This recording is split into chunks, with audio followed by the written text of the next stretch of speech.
প্রথমে আমি হাতেটাকে সেদ্ধ করে নিয়েছি, গাজর আমি দেখে করতে বলেছি। এখন গাজর নদীটা পাচ্ছি কোনো রান্না করবো, ভাজা ভাজা করবো না, কারণ ছোটো মানুষ শুকনো খেতে পারবো না।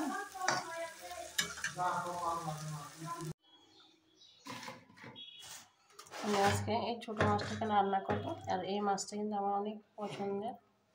তোমরা কে কী বলো জানি না, আমরা এটাকে মলয়া মাছ বলি, কিন্তু মলয়া মাছটা বেশ ছোটো। দেখো লবণ মাখাতে কত তেল ছেড়েছে। আর এটা রান্না করার জন্য আমি দেখো বেশি করে কাঁচামরিচ, পেঁয়াজ, একটা আলু, একটা কাঁচা পাকা টমেটো নিয়ে এসেছি। এখন তো বাজারে বেশ কাঁচা টমেটো।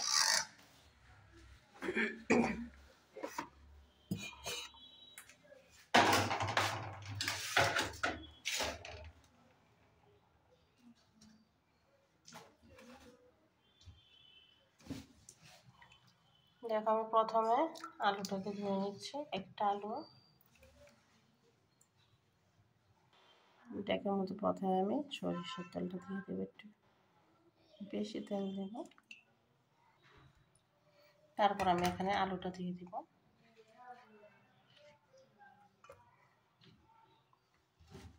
আমি এক এক করে সব মশলা এখানে আস্তে আস্তে দেব।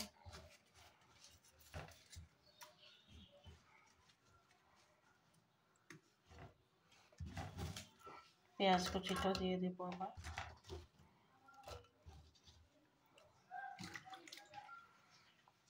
এবার লঙ্কাটা ধুয়ে নেব।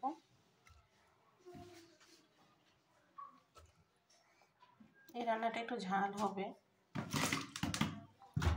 তারপরে এখানে দেখো আমি কাঁচা টমেটোগুলো বিচিটা ছাড়িয়ে নেব এক এক করে। মাছটা থেকে লবণ মেখে রাখাতে কত ময়লা ছেড়েছে। এখানে আমি কাঁচা টমেটোটা বিচি ছাড়িয়ে দিয়ে দিলাম, লবণ দিয়ে দিলাম, আর মাছটা দেখো ধুয়ে একদম ফ্রেশ করে দিলাম। এখন আমি মাছটা এখানে দিয়ে দেব। এখন আমি এখানে দিয়ে দেব অল্প পরিমাণে জিরে, ধনিয়া, গরম মশলা, লঙ্কা গুঁড়ো, হাফ চামচ হলদি গুঁড়ো। এবার আমি এগুলোকে কিছুক্ষণ মাখিয়ে ভালোভাবে রেখে দেব। হাত দিয়ে মাখাবো না, দেখতে পাচ্ছ আমার মাখানো হয়ে গেছে। এখন আমি কিছুক্ষণ রেখে দেব, তারপর এটাকে আমি রান্না করে নেব অল্প আছে। এখানে আমি সামান্য পরিমাণে রসুন বাটা দিয়ে দিলাম, অল্প পরিমাণে আদা বাটা।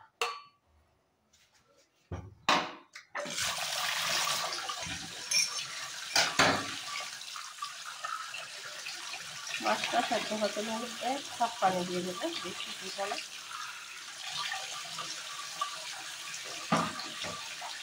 আমি এখন কিছুক্ষণ এটাকে রেস্ট রেখে দেবো, তারপর যেটা আমি রান্না করে নিই। তারপর এখানে দেখো আমি একটা রেসিপি করে নিচ্ছি, দেখতে থাকো। আর বলবো না কী রেসিপি। একটা চটপটা দিয়ে দিলাম, কিছুটা পরিমাণে আদা লবণ। তারপর এখানে আমি যেটা দিব সেটা হলো আদা রসুন বাটা। এখানে আর অন্য কোনো মশলা করতে চাই না।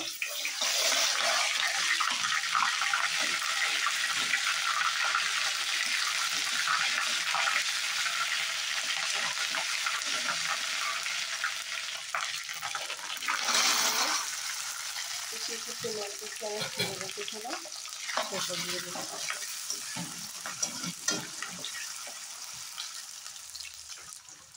আলু দিয়ে দিতে আমি আলু ভিজিটা একসাথে ভালোভাবে ভেজে নেব।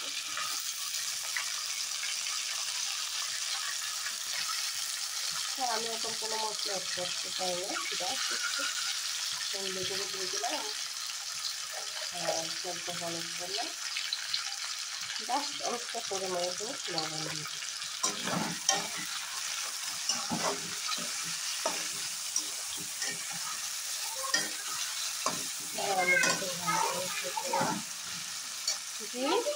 ঠান্ডা বাটিগুলি উঠাইনি এখনো, বেলা বাজে 12টা 15। রান্নাতেই করেনি কি আর করে, শীতের বেলা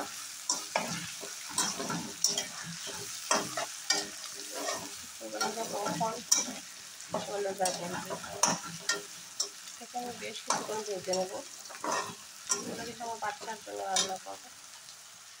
এই যে ছোটো মাছ আমি বসিয়ে দিলাম, ভালোভাবে ঢেকে 4 পিস মাছ ছিল, আমি বিচিগুলোতে দিয়ে দিচ্ছি। এটিগুলি আমাদের গাছের সিমের থেকে কিছু পিছু নিয়েছি। বাচ্চারা তেমন সিমটা খেতে চায় না, বিচিটা মাছ দিয়ে আলু দিয়ে রান্না করে দিলে খুব খুশি মনে ওরা খেয়ে নেয়। যে ছোটো মাছটা বসিয়েছিলাম সেটা বলক চলে আসছে, আমি এখানে একটু নেড়ে চেড়ে দিব, কিছুটা পরিমাণে ধনে পাতা কুচি নিয়ে আসবো। কাছ থেকে দেখাচ্ছি, আমি এটাকে আবার ঢেকে দিলাম। আর এগুলোকে আমি ভালোভাবে আর একটু ভেজে নেবো। বাচ্চারা খাবে তো সেই জন্য তেমন একটা মশলা অ্যাড করে নেব। আমার কিন্তু আলাদা তরকারি রান্না হয়, মনে করি এটা বাচ্চাদের জন্য, বিচি আলু মাছ একসাথে। আর ওখানে যে দেখালাম ওটা আমাদের এখন আমি কিছুটা ধনে পাতা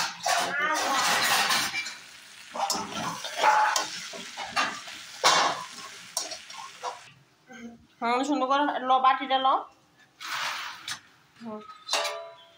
দেখছো বেশি দুষ্টামি করলে এইভাবে কাজে লাগে। এটাকে ঢেকে দেবো। এখানে আমি আর একটু ধনে পাতা দিয়ে দেবো, ধনে পাতা দেওয়া হয়নি, কেটে ধুয়ে। আচ্ছা ঠিক আছে, ফিরে আসবো।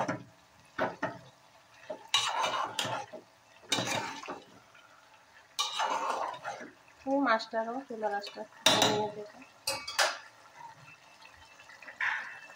দেখো আমার ছোটো মাছ রান্নাটা হয়ে গেছে, আমি এখানে থেকে নামিয়ে ভালোভাবে ঢেকে দেবো। শীতের দিনে তোমরা এইভাবে কাঁচা টমেটো দিয়ে নতুন আলু দিয়ে ছোটো মাছের চচ্চড়িটা খেয়ে খুব ভালো লাগে। এখানে দেখলাম অল্প 1 কাপ পরিমাণে পানি দিয়ে দিলাম।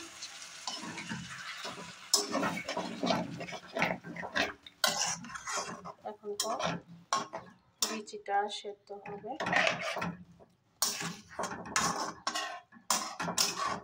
বিচি আলু আর একটু পানি অ্যাড করতে মনে হচ্ছে। এখানে 1 কাপ ডাল দিয়ে দিলাম। আমি ডাল আর চালটাকে কিছুক্ষণ এখানে মিক্স করে ভিজিয়ে রাখবো, মিনিমাম 10 মিনিট। তারপর আমি ওটা চাল নিতে পানিটাও দিয়ে দিলাম। সব কিছু দিয়ে দেওয়া হয়েছে, জাস্ট লবণটা দেখে উঠিয়ে নেব আর একটু সিদ্ধ হবে। আমি আজকে বিছানাটা উঠাইতে পারিনি, অনেক এলোমেলো হয়ে আছে।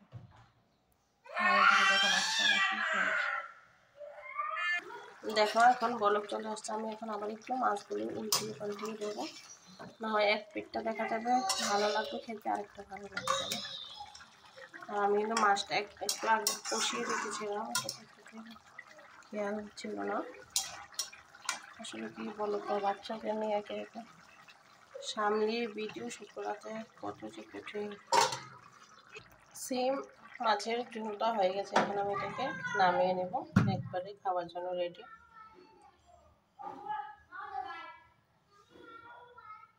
আর এটা আমি কিছুক্ষণ ঢেকে রাখবো, যদি কম সিদ্ধ হয়ে যায় ঢাকাতে সেদ্ধ হয়ে যাবে।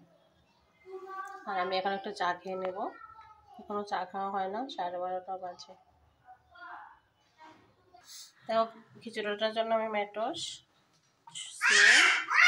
শসা, আলু, পেঁয়াজ, রসুন, কাঁচা টমেটো, বেগুন নিয়ে এসেছি, সবগুলোকে এসে দেখো ওখানে আমি লবণ দিয়ে এখন সবজিটা কিছুক্ষণ ভিজিয়ে রাখবো। আমি সবসময় এভাবে সবজিগুলি ভিজিয়ে রাখি, যাতে সবজির ভেতরে যে ময়লা জীবাণুটা কেটে যায়। এখানে আমি পেঁয়াজ, রসুন, 5 ফোড়ন আর একটা তেজপাতা দিয়ে দিলাম। আমি এই সবজি খিচুড়িটাতে তেমন একটা মশলা ইউজ করবো না, অল্প পরিমাণে আদা বাটা দিয়ে দিলাম, অত পরিমাণে রসুন বাটা,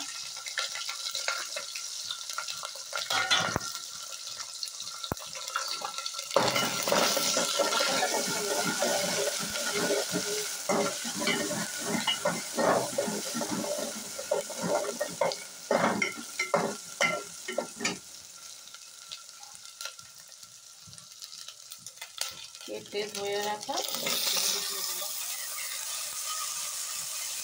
নিয়ে আসো এখানে নিয়ে আসো মা, মগটা এখানে নিয়ে আসো তো, নিয়ে আসো। মশলাগুলি আমি 2 মিনিটের মতো এখানে ভেজে নিলাম। তারপর এখানে ধুয়ে রাখা ডাল তেজপাতাটা দিয়ে দেবো।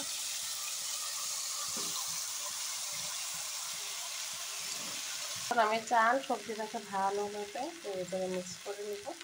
যে দেখো ভাজা ভাজা হয়ে গেছে, এখন নিচ থেকে লেগে যাচ্ছে। আমি এখন কিছুটা পরিমাণে গরম পানি দিয়ে দেবো। আমার সব বড় আপুরা খিচুড়ি রান্না করে খাচ্ছে, আমি কি আর বাদ থাকি?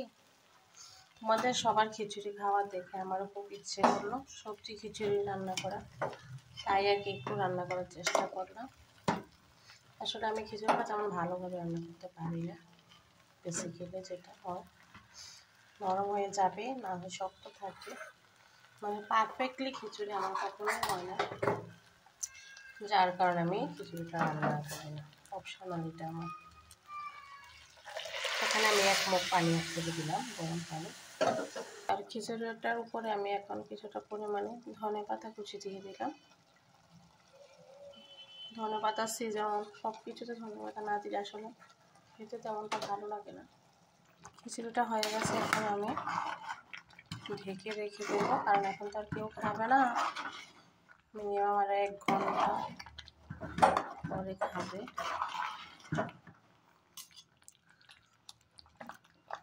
আর আমি কিন্তু এই খিচুড়িটা সেদ্ধ চাল দিয়ে করেছি, কাঁচা চালে না।